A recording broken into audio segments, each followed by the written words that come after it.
Dobar dan svima. U ovom videu želim malo više govoriti o tome što i kako kada dijete s poteškoćama u razvoju ima strah od nečega. Jedna tema s kojom se ja osobno susrećem svaki dan ili u učionici ili na kućnim programima ili kad radim s roditeljima, vrlo često me pitaju istu stvar što i kako. Evo, na primjer, unatrag nekoliko mjeseci ja radim na jednom cilju da jednog dječaka, učenika, da mu maknemo, odnosno da on nekako pređe preko straha igle.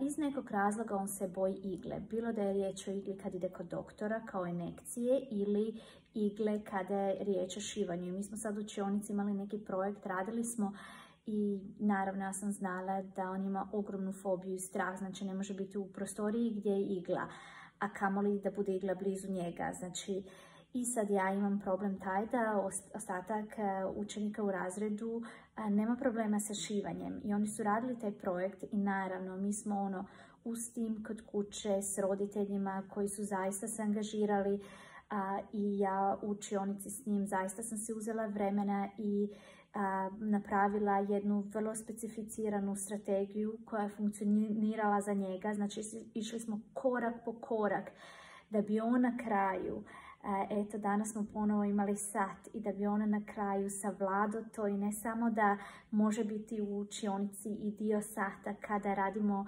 šivanje, nego on je čak i šivo, znači uhvatio je iglu i na to sve uživao je u toj aktivnosti.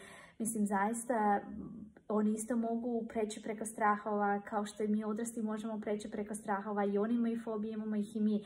Ali ono što je najvažnije, moj zaključak, moja poanta ovog videa koji želim podijeliti sa svima vama je da ako imaju strahove neće funkcionirati najčešće s osobama s poteškoćom u razvoju, da im vi dajete instrukcije i kažete im nemojte se bojati. Mislim, ne funkcionira i s djecom bez poteškoća u razvoju, a kamoli s djecom s poteškoćama u razvoju, i vrlo je važno da imate precizan plan i program i da on zaista bude prilagođen točno tom djetetu i njegovom strahu. Tako da, eto, budite hrabri, ako imaju strahove, pomognite im da ih svladaju kako bi postali što samostalniji, sretniji i slobodniji. Eto, hvala što ste gledali ovaj video i vidimo se uskoro.